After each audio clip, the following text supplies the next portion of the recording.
Around 7 months ago, I made a video responding to chapters 2 and 3 of Dr. Brant Petra's The Case for Jesus. I think we're about overdue for me to continue in The Case for Jesus.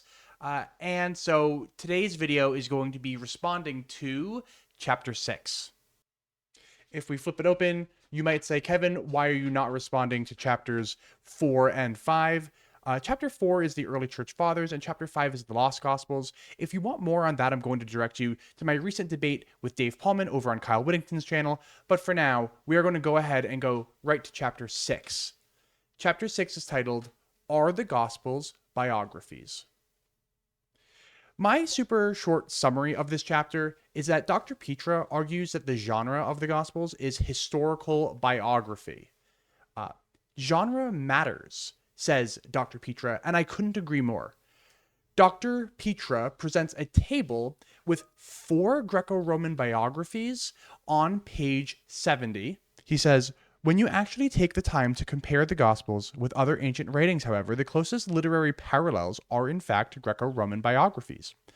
These biographies are known as lives, Greek bio, because they focus on the life of a particular person, whether a philosopher, a teacher, a politician, an emperor, or whoever. Here are a few examples of some ancient biographies written shortly after the time period of the Gospels. And then he has this table at the bottom of page 70. This table includes 4 ancient Greco-Roman biographies, the first being the Life of Josephus, written by Josephus, a Jewish historian, around AD 99. Parallel Lives by Plutarch, a Greek historian, written between 90 and 100 AD. Lives of the Caesars by Seutonius, a Roman historian, written around 120 AD. And The Life of Demonax, written by Lucian, a student of Demonax, sometime around 150 to 180 AD. In this section, Dr. Brant Petra compares some of the key features in these Greco-Roman biographies with the life of Jesus as recorded in the 4 Gospels. For this discussion, Dr. Brant Petra is drawing on the critically acclaimed book by the New Testament scholar Richard Burridge, What Are the Gospels? A Comparison with Greco-Roman Biographies from 2004. This book highlights key parallels that have led many recent scholars to conclude that in terms of literary genre, the Gospels are closest to ancient Greco-Roman biographies. After reading this chapter, I may actually agree with Dr. Brant Petra. But to be honest, this may have more to do with my opinion of Greco-Roman biographies changing more so than my opinion of the Gospels changing. Let's take a look at the specific examples that Dr. Brant Petra mentions at the bottom of page 70 and see what we can't learn about the similarities between those 4 and the Gospels. And we'll throw in a bonus one just for fun. First up on the table, we have the Life of Josephus, number 1 in the table at the bottom of page 70. The Life of Josephus really does seem to me to be as close to a modern autobiography as we would expect from the first century ancient Near East. In the Life of Josephus, Josephus writes about his life up to when he published Antiquities of the Jews. On page 73 of The Case for Jesus, Dr. Brant Petra states that ancient biographies often, though not always, start with a genealogy. He highlights that the Life of Josephus starts with a genealogy, and so do the Gospels of Matthew and Luke, though Luke's is delayed. Sure enough, the Life of Josephus starts with a genealogy. Here it is on page 73. Dr. Petra says, for example, Josephus's autobiography and Lucian's biography of Demonax both begin by listing the subject's ancestry. Then he quotes from Josephus here, my family is no ignoble one, tracing its descent far back to priestly ancestors. Moreover, on my mother's side, I am of royal blood. My great-grandfather's grandfather was Simon, named Celis. He was a contemporary of the high priest Hyrcanus. I cite my pedigree as I find it recorded in the public registers. Though Dr. Petra never says as much in the actual chapter, it seems as if the goal in making this comparison is something to the effect of, hey, Matthew and Luke have genealogies, Josephus has a genealogy, they were both written around the same time, nobody's that skeptical about Josephus's genealogy, so what's with all the skepticism about the genealogies presented in Matthew and Luke? Now, he never does say that. And that's going to be a theme in the rest of this video, is it's more about what Dr. Brant Petra doesn't say rather than what he does say. But I suppose that I have two things to say here. So the first would be that Josephus's lineage in the Life of Josephus is only traced back to the Maccabean period. We're talking not even as far back as 200 BC. It's more like 160 BC. That's way less than 300 years before Josephus was writing. The Gospel of Matthew traces Jesus' lineage back to Abraham, which would have been like well over 1,000 years before Jesus' birth. And Luke traces Jesus' genealogy back to Adam, which would be like 4,000 years or something like that if you're, doing young earth creationist math. So I don't think that the genealogy presented by Josephus in the Life of Josephus is that analogous to the genealogies presented in the Gospels.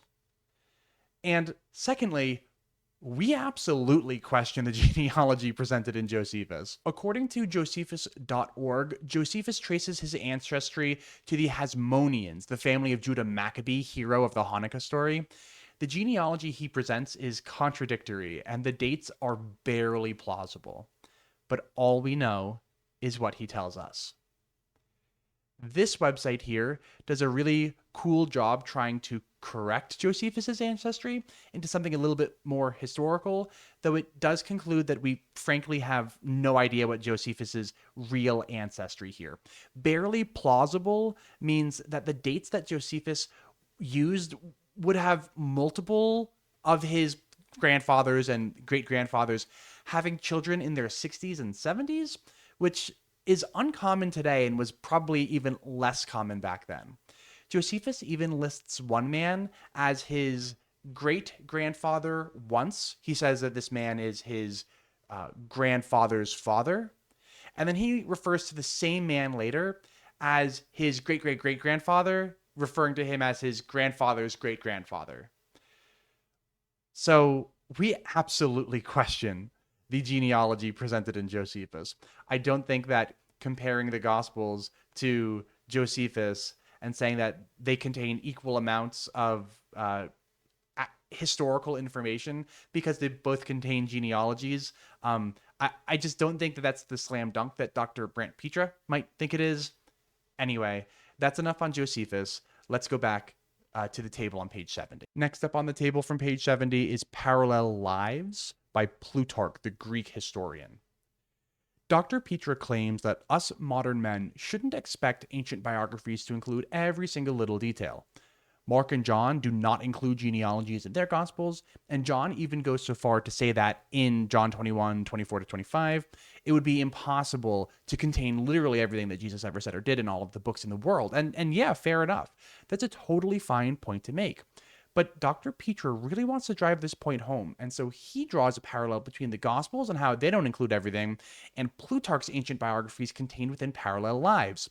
On page 75, Dr. Petra says the following. Ancient biographers, unlike some modern biographers who often strive to give comprehensive portraits of their subjects, often did not attempt to tell readers everything about the person whose life they were describing. Consider, for example, the words of Plutarch, the Greek historian, in his biography of Alexander the Great. And then he quotes from The Life of Alexander by Plutarch. The Life of Alexander is one of the books contained within Parallel Lives. It is the life of Alexander the king and of Caesar, who overthrew Pompey, that I am writing in this book, and the multitude of deeds to be treated is so great that I shall make no other preface than to entreat my readers, in case I do not tell all of the famous actions of these men, nor even speak exhaustively at all in each particular case, but in epitome for the most part, not to complain. For it is not histories that I am writing, but lives. It is not history, but biographies. Because Plutarch is not writing a history, Greek historia, of the Greek Empire, but a life, bios, of Alexander the Great, by definition, he is not going to speak exhaustively about all the deeds done by Alexander. This does not mean that Plutarch's biography is unhistorical, it just means that it's incomplete. The same thing is true of the Gospels. They are not written to tell us everything Jesus did and said. Should there be any doubt about this, notice the striking similarity between the ending of Lucian's biography of his teacher Demonax and the ending of the Gospel of John. So we just kind of went over Plutarch saying that he doesn't describe everything, and then Dr. Petra goes on to quote John 21:25, for there are many other things which Jesus did.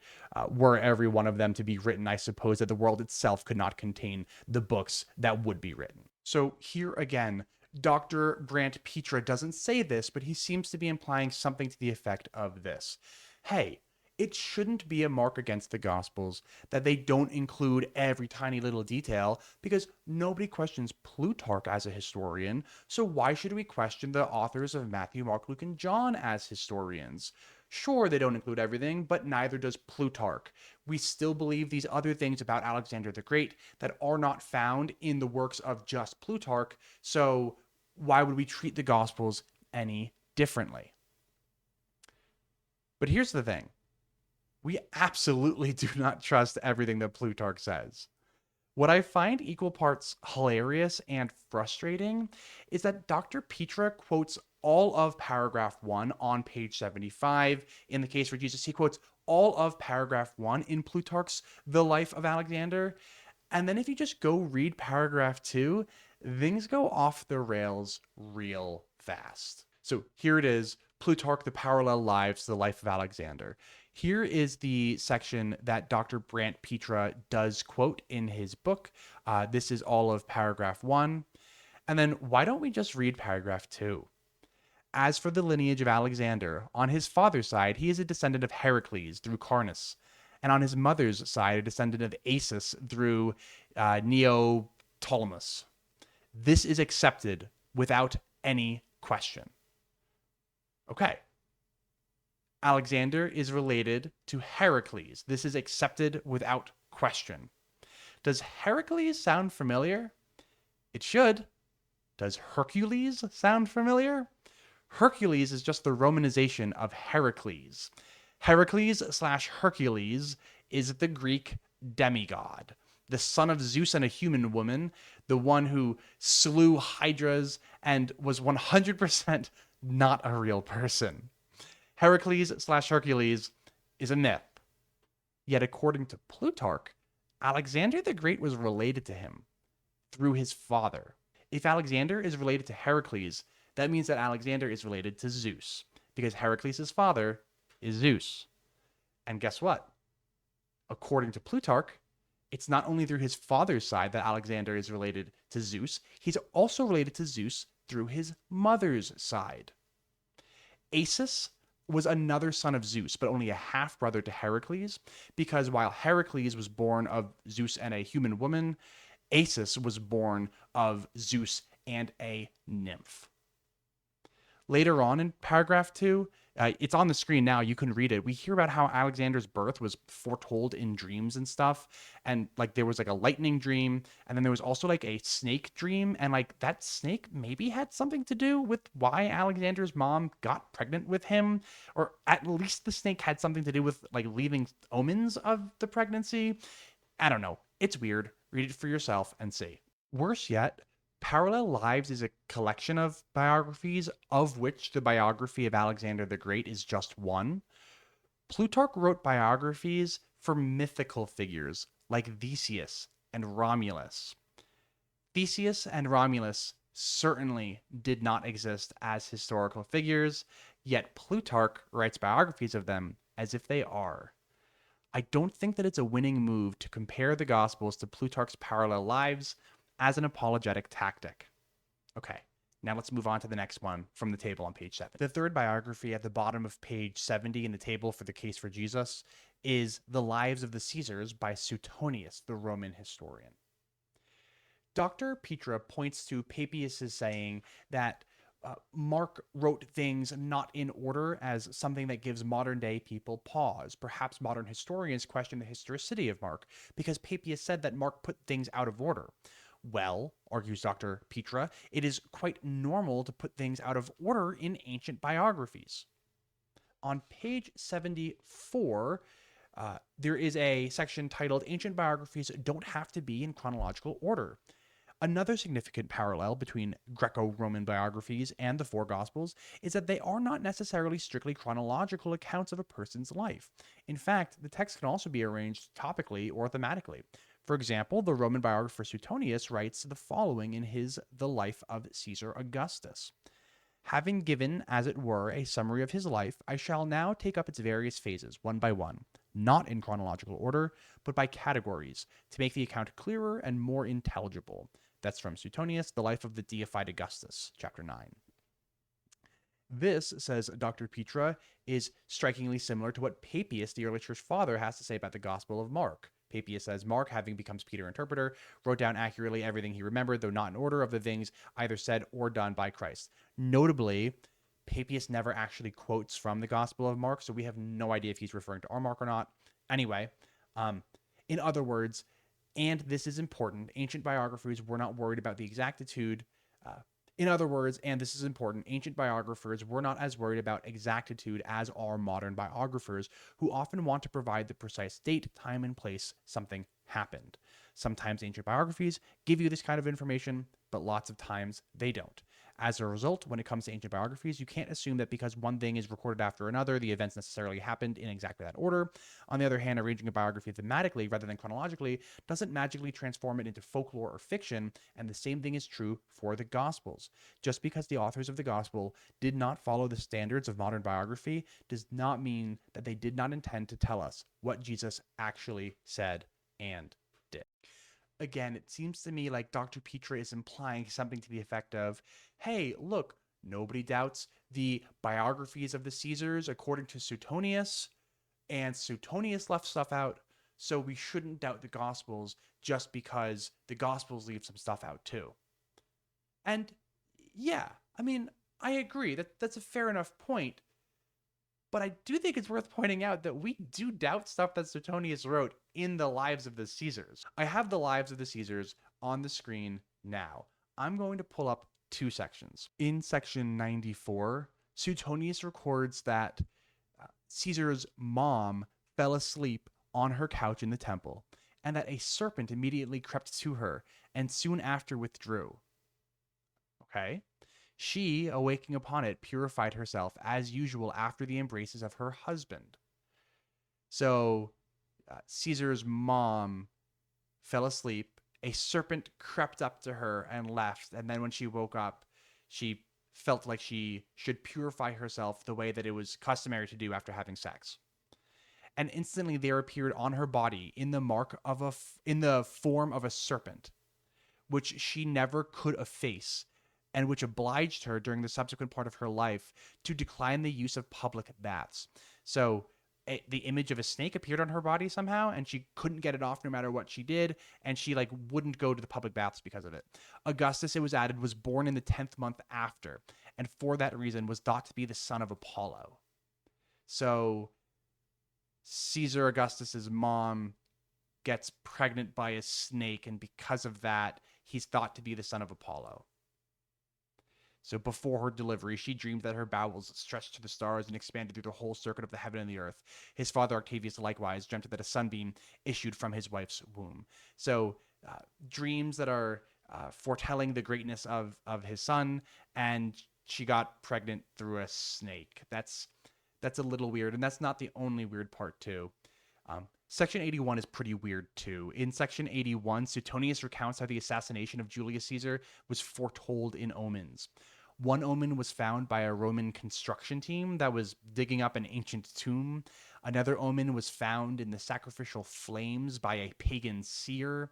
Another omen was that on the day before the Ides of March, when Julius Caesar was assassinated, two birds flew into the Senate chamber, where one bird tore the other to pieces. So it seems to me like the thesis of chapter 6 is something like, we really should treat the Gospels like we should any other ancient biography. And then Dr. Petra doesn't talk at all about how we actually treat other ancient biographies. There's only one more entry from the table at the bottom of page 70, and that would be the Life of Demonax by Lucian. There it is at the bottom of the table on page 70, the Life of Demonax by Lucian. Dr. Petra uses the Life of Demonax to show that the authors of ancient biographies generally do care about proving that they know their stuff. On page 77, there's a section called "The Gospels are historical biographies." The four Gospels are not just any kind of ancient biography, they are historical biographies, two of which explicitly claim to tell us what Jesus did and said and to be based on eyewitness testimony. And here he's talking about Luke and John. The reason the historical character of the Gospels is important is because some scholars claim that the authors of the Gospels did not even intend to give us historical truths about the words and deeds of Jesus. The only way to hold such a view, however, is to ignore the fact that ancient biographers often insist that they are recording the truth about what someone did and said. For example, in his biography of the philosopher Demonax, Lucian makes sure to let the reader know that he was an eyewitness and a disciple of Demonax himself. Quoting, "I speak with reference to the Boeotian Sostratus and to Demonax, the philosopher. Both these men I saw myself, and with wonderment, and under one of them, Demonax, I was long a student." From Lucian's Life of Demonax, chapter 1. One reason that Lucian may stress this point is that elsewhere in his writings he insists on the ancient historian's obligation to tell the truth. He writes, "The historian's task is one, to tell it as it happened. That is the one peculiar characteristic of history. To the truth alone must sacrifice be." And yeah, sure, Lucian definitely wanted to prove his credentials, and he definitely wanted people to believe that he was writing real history. Why? Well, he tells us why. The second paragraph of the Life of Demonax reads, "This time I am to write of Demonax, with two sufficient ends in view. First, to keep his memory green among good men, as far as in me lies. And secondly, to provide the most earnest of our rising generation who aspire to philosophy with a contemporary pattern, that they may not be forced back upon the ancients for worthy models, but imitate this best, if I am of any judge, of all philosophers." So, Lucian here is saying that he wants to give people somebody to look up to, and he wants people to remember Demonax fondly. So, Lucian, at the very beginning, is explaining why he wants people to believe him, because he wants them to remember Demonax well, and he wants to inspire a new generation of philosophers. This line, among others in the Life of Demonax, led historian Thomas Hagg, author of The Art of Biography and Antiquity, to conclude that there seems to be little doubt that a philosopher by the name of Demonax lived in Athens in the 2nd century AD, but apart from Lucian's work, the evidence of him is so scarce that he can hardly have the importance and standing that Lucian claims for him. So the encomiastic parts must, unsurprisingly, be greatly exaggerated. I do not own The Art of Biography and Antiquity by Hagg, but I was able to quote it through this 2017 blog post that you see on the screen here, link in the description down below. Inviting comparison between Jesus and Demonax seems like a counterproductive move for the apologists to make, since historians seem to say Demonax was a beloved man by at least one person, but we can't say for certain anything about his life. If we were to say the same thing about Jesus, well, that would be essentially where I am now. And that was the last entry from the table on the bottom of page 70 from Dr. Brant Petra's The Case for Jesus. But let's go for a bonus round. The table on page 70 ends with the Life of Demonax, but then just 2 pages later, on page 72, Dr. Petra makes reference to a 5th book. To be sure, he writes, some biographies were much longer than the Gospels, such as Philostratus's The Life of Apollonius of Tyana. In other cases, they were quite short. For example, the Gospel according to Mark and Lucian's biography of Demonax can be read easily in a single sitting. Okay, but that's not the important part. The important part is that right here, just a tiny little throwaway line, just saying that, oh, the Life of Apollonius of Tyana is quite long, and it is quite long. But look at that. It's a tiny little mention right here for Apollonius of Tyana. And I think that Dr. Petrie doesn't mention why he doesn't include the Life of Apollonius of Tyana in his table for a reason. Sure, maybe it's just because it's so much longer than the other books. Maybe it's the dating. Apollonius of Tyana was written at the tail end of the 2nd, or maybe even the beginning of the 3rd century. Or maybe the similarities between the Gospels and the Life of Apollonius of Tyana were too similar for Dr. Petra's tastes, and he was unwilling to make the comparison. My baseless conjecture is that Dr. Petra wanted to pick 4 biographies to match the 4 Gospels. It just seems poetic that way. And the Life of Apollonius of Tyana was just a harder sell for him, I think, because the mythical elements are quite obvious, way more obvious in the Life of Apollonius of Tyana than they are in the Lives of the Caesars, for instance. But that's all conjecture. What are the similarities between the Life of Apollonius of Tyana and the Gospels? Well, like the Gospels, and especially like Luke, Philostratus, the author of the Life of Apollonius of Tyana, cites his sources. He talks about a book about the youth of Apollonius written by a certain Maximus of Agia, which we don't have that book as far as I know. He talks about memoirs written by a disciple of Apollonius named Darnus. So this is Gospel of Luke style writing, where Luke got it from Paul, who got it from Peter, who got it from Jesus, right? And I guess Paul got it from the others as well. But Apollonius has a disciple named Damas, and the author of the Life of Apollonius was reading memoirs written by Damas. So that's even a link closer than the Gospel of Luke. He also cites the memorabilia of Apollonius of Tyana, magician and philosopher, written by somebody named Moergenes, although Philostratus considers that account rather unreliable.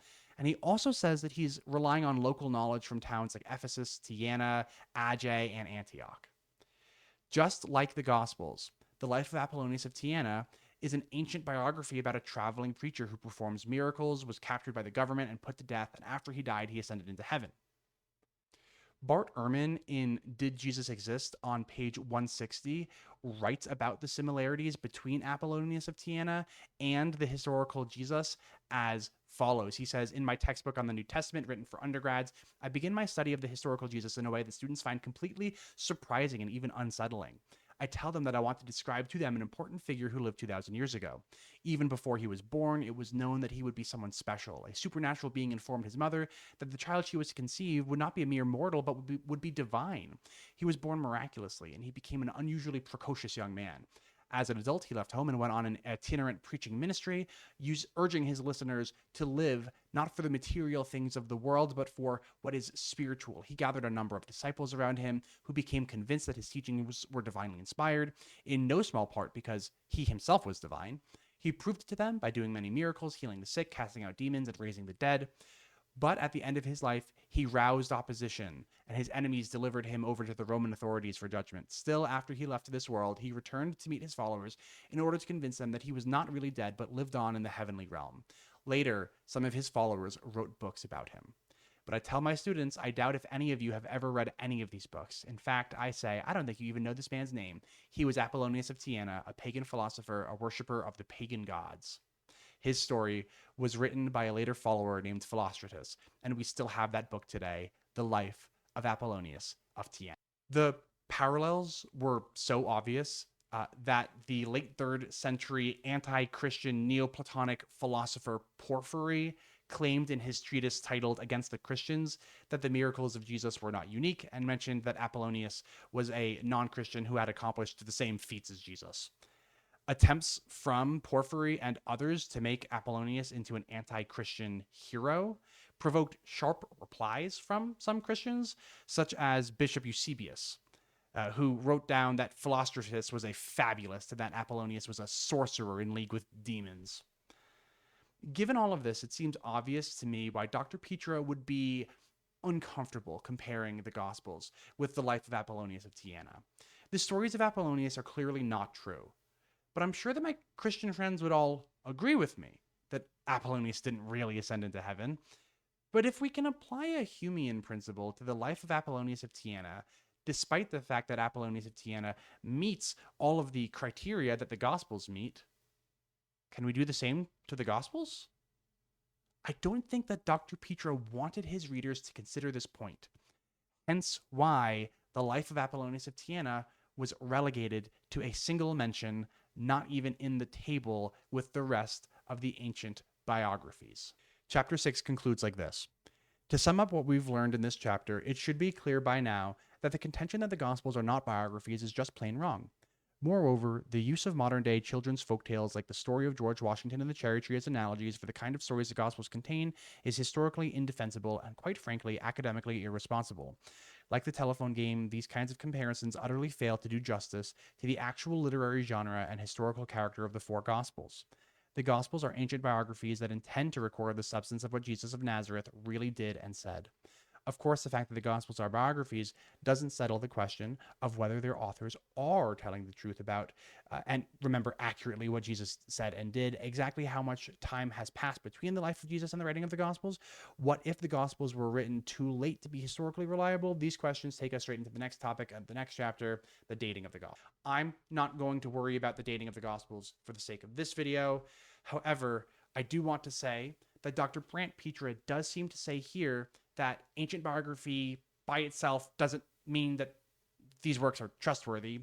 He sets that up for the next chapter. And if we skip ahead to the end of chapter 7,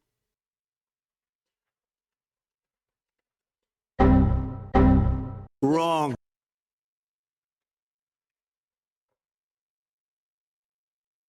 Chapter 7 ends like this. In essence, there are compelling historical reasons to conclude that the Gospels are not the late first century end products of a long chain of anonymous storytelling. Instead, they are ancient biographies written by the students of Jesus and their followers, written well within the lifetimes of the apostles and eyewitnesses to Jesus. As such, they provide us with a sound basis for investigating the historical questions of what Jesus did, what he said, and who he claimed to be. It is these questions that we now turn. So, the Gospels provide us with a sound basis. I'm not certain that that's right. I don't think that the Gospels actually provide us a sound basis for us to conclude that the supernatural elements of the Gospels really did take place. You can't get closer to subject matter than autobiographies. And in Josephus's autobiography, he gets his own genealogy wrong. I think that Dr. Petra and many other Christians already believe in the stories found in the Gospels. And then they want to point to these works as belonging to the genre of ancient biography, and then say that that's a strong reason to support believing everything that's inside of them. But the thing is that Dr. Petra and other Christian apologists have no problem applying a Humean principle to other ancient biographies, like the Life of Apollonius of Tyana or the Lives of the Caesars.